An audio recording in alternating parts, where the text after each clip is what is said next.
सतगुरु के साजी निवाजी प्यारी साध संगत जी, प्यार और सत्कार से कहना धन निरंकार जी। साध संगत जी, सतगुरु निरंकार दातार का शुक्राना करते हुए दासी आप जी के चरणों में संत निरंकारी पत्रिकाओं के बारे में विचार साझा करेगी। आप जी परवान करना। साथ संगत जी, देखिए हमें कैसे ये मुंबई की जोनल इंचार्ज आदरणीय बहन कांता जी ने समझाया है कि आध्यात्मिक पत्र पत्रिकाएं पढ़ना दिल को सुकून देने वाला होता है। बचपन से ही दासी पत्रिकाएं पढ़ती रहती थी। पिताजी आर्य समाज से जुड़े हुए थे। आर्य समाज की भी आध्यात्मिक पुस्तकें पत्रिकाएं दासी बचपन में पढ़ती रही। ऋषि व्यासदेव जी के साथ विवाह हुआ तो वे परमात्मा की अनेकों रूपों में चर्चा करती। दासी कहती कि मैंने भी पत्रिका में पढ़ा है कि जो शून्य है वही भगवान है।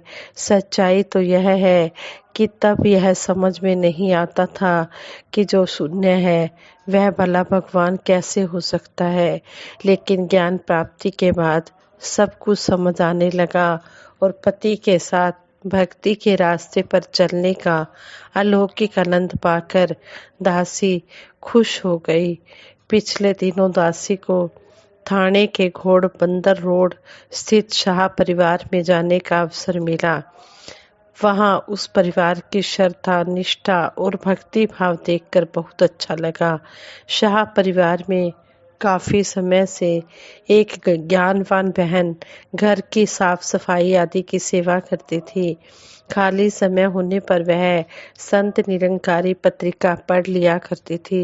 एक दिन शाह जी ने उसे कुछ पढ़ते हुए देखा तो पूछ लिया कि क्या पढ़ रही हो। उस बहन ने पत्रिका शाह जी को दे दी, जिसे वे शुरू से आखिर तक पढ़ गए। अध्यात्म तो होता ही आनंद से परिपूर्ण है, आनंद से भरा भरा हुआ। शाह जी पत्रिका पढ़कर बहुत खुश हो गए। खासकर दासी का वह इंटरव्यू जो उस अंक में छपा था, उसकी यह लाइन उन्हें बहुत अच्छी लगी कि जब अमृत है तो जहर क्यों खाऊं। दरअसल एक प्रश्न के उत्तर में दासी ने कहा था कि सतगुरु की माया अगर यह स्वयं दे तो अमृत है, चालाकी चतुराई या चोरी से इसे प्राप्त करके उपयोग किया जाए तो यह जहर है। अपनी कमाई की माया का उपयोग ही सही है। शाह जी ने उस बहन से कहा, मैं ऐसी बात कहने वाली माता कांता जी से मिलना चाहता हूँ, क्या यह संभव है? बहन ने कहा, क्यों नहीं, वे संत निरंकारी सत्संग भवन चैम्बूर में रहती हैं। मैं आपको उनसे मिलवाने ले चलूंगी, वे भी आपसे मिलकर खुश होंगी। जब दासी को फोन द्वारा यह सूचना मिली, दासी उसी फील्ड में बिल्कुल उनके निवास के पास ही सत्संग के लिए गई हुई थी। बातचीत के बाद कुछ ऐसी व्यवस्था बनी कि कुछ ही देर में दासी शाह जी के घर पहुंच गई। वहां उन्होंने परिवार सहित बाहर आकर स्वागत किया और सत्कार सम्मान पूर्वक घर के अंदर ले गए। ज्ञान चर्चा होती रही और सारा परिवार ही गुरु चरणों से जुड़ गया। इस प्रकार हमारी संत निरंकारी पत्रिका एक परिवार को सतगुरु को के चरणों से जोड़ने का सहज ही साधन बनी। दासी सोचती है कि मिशन की पत्र पत्रिकाएं हम सभी को पढ़नी भी चाहिए और पढ़ानी भी चाहिए। जब इतने बिजी समय से समय निकालकर सतगुरु बाबा हरदेव सिंह जी महाराज भी पत्र पत्रिकाएं पढ़ते थे और ममतामयी निरंकारी राजमाता जी भी पत्र पत्रिकाओं को पास बैठी बहनों से पढ़कर सुनाने के लिए कहते थे, और इस प्रकार उन बहनों को भी ममतामयी माँ के पावन सानिध्य के साथ साथ पत्र पत्रिकाओं को पढ़ने सुनने का आनंद मिल जाता था।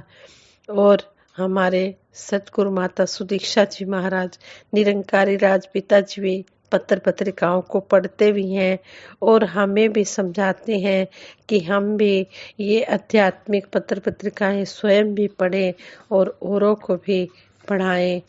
कहते हैं कि ये संत निरंकारी पत्रिकाएं जिनके घरों में भी आती हैं वो खुद भी पढ़ें और औरों को भी पढ़ने के लिए प्रेरित करें, उनको पढ़ने के लिए भी दें ताकि वो भी देखें कि जो जो हमें इनके द्वारा सिखलाइयाँ मिल रही हैं वो भी ये सिखलाइयों को अपने जीवन में धारण करें और अपने जीवन में आनंद लाएं और इस तरह अपना जीवन सफल बनाएं। संगत जी, एक काव्य प्रवाह द्वारा, एक कविता द्वारा भी हमें समझाया गया है कि मैंने सोचा इतनी दूर आया हूँ तो कुछ तो करना ही पड़ेगा, इनके कल्याण के लिए इनका विचार बदलना पड़ेगा। मैंने गुरु की कृपा से सही उनकी डेट कर दी और ले जाकर उन्हें गुरसिक किताब भेंट कर दी। कहने लगे महात्मा जी, सतगुरु ने तो हमारी झोली भर दी, आपकी दी हुई किताबों ने हमारी समस्या ही खत्म कर दी। किताबों के प्रति उनकी जिज्ञासा देख मैंने उनका मन और रमा दिया। संत निरंकारी एक नजर और हस्ती दुनिया का उन्हें आजीवन सदस्य बना दिया। मन भावन पत्र पत्रिकाएं पाकर उनके चेहरे खिल गए और एक सप्ताह के बाद वे हमें निरंकारी सत्संग भवन में परिवार सहित मिल गए। उन्हें अब सतगुरु पर पूरा एतबार हो गया। मैं भी खुश था क्योंकि मिशन का था प्रचार हो गया। आपको भी अगर मिशन के प्रचार प्रसार में हिस्सा लेना है तो मिशन की पत्र पत्रिकाओं को अपने पड़ोसी और रिश्तेदारों को देना है। अगर हम ऐसा करेंगे तो यह कर्म सतगुरु को बेहद भाएगा। मिशन लोगों के घर घर ही नहीं हर हृदय तक पहुंच जाएगा। निरंकारी प्रकाशन लोगों की समस्याएं दूर कर देगा। जतन सतगुरु हमें खुशियों से भरपूर कर देगा। ये अश्विनी कुमार जतन इलाहाबाद वाले महापुरुष ने ये कविता लिखी है। लास्ट में फिर उन्होंने अपना नाम भी लिखा है कि जतन सतगुरु हमें खुशियों से भरपूर कर देगा। ये महापुरुषों का कहना है कि जितना जितना हम ये निरंकारी मिशन की पत्र पत्रिकाएं पढ़ेंगे, इन पर अमल करेंगे, हमारे घर में खुशियां ही खुशियां आती चली जाएंगी।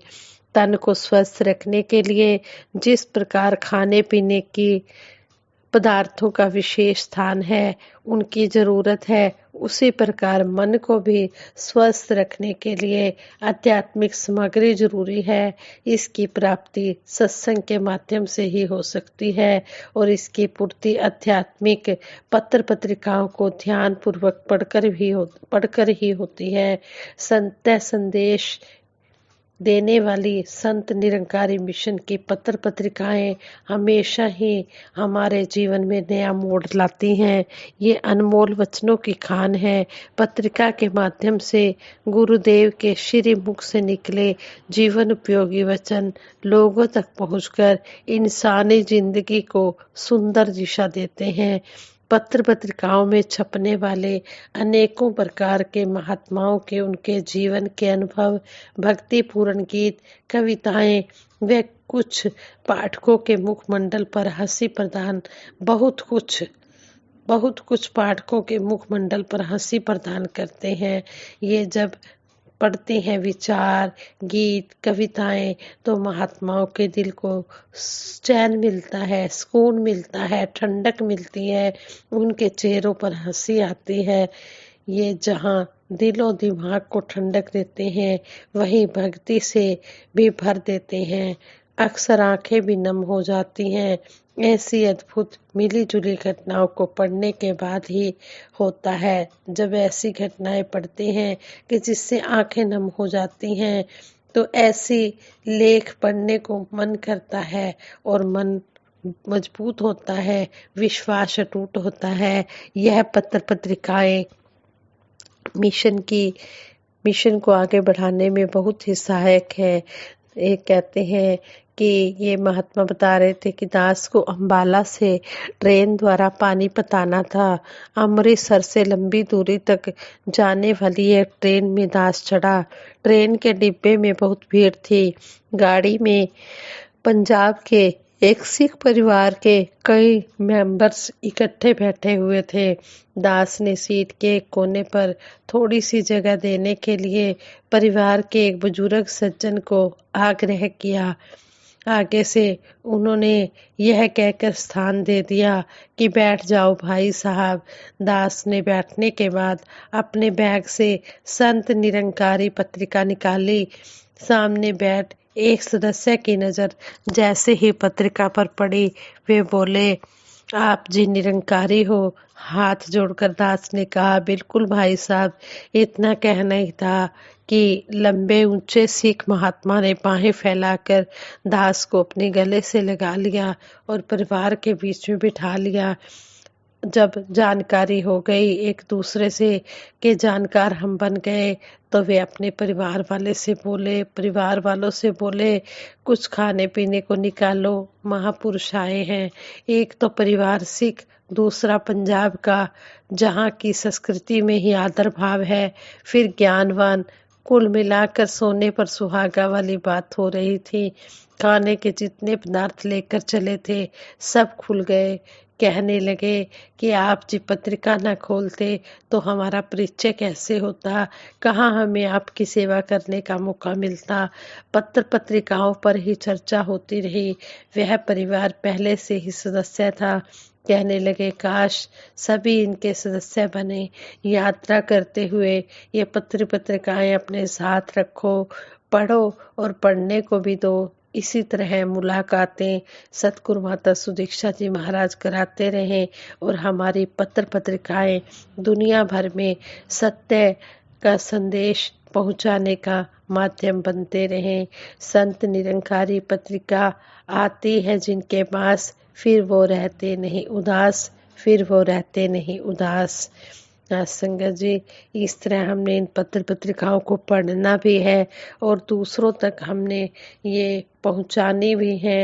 ये मिशन का संदेश पहुंचाना है कि मिशन की पत्र पत्रिकाएं अगर आप पढ़ना चाहते हैं तो किसी भी महापुरुषों के घर से लेकर पढ़ सकते हैं। अपनी लगवाना चाहते हैं तो अपनी भी लगवा सकते हैं। सतगुरु निरंकार दातार के चरणों में यही अरदास है, हे सच्चे बादशाह, ये मिशन की पत्र पत्रिकाएं हर घर घर में पहुँचे और जो भी मिशन के संदेश इसमें दिए जाते हैं उनको पढ़कर अपने जीवन में कर्म रूप में इम्प्लीमेंट करते चले जाएं और आप जी की आशीर्वादों के पात्र बनते चले जाएं। ये विचार करते हुए बहुत सी गलतियां भी हुई होंगी। उन गलतियों के लिए आप जी क्षमा कर देना और आगे के लिए शुद्ध विचार करने की क्षमता बख्शना। साथ संगत जी सबके भले की कामना करते हुए दासी सिमरन कराएगी। सभी ने मिलकर सिमरन में साथ देना है जी। तू ही निरंकार, मैं तेरी शरण हाँ, मैनू बख्श लो। तू ही निरंकार, मैं तेरी शरण हाँ, मैनू बख्श लो। तू ही निरंकार, मैं तेरी शरण हाँ, मैनू बख्श लो। तू ही निरंकार, मैं तेरी शरण हाँ, मैनू बख्श लो। बोलिए सतगुरु माता सुदीक्षा सविंदर हरदेव जी महाराज की जय। निरंकारी राज माता गुरबचन अवतार की जय। साथ संगत जी प्रेम से कहना, धन निरंकार जी।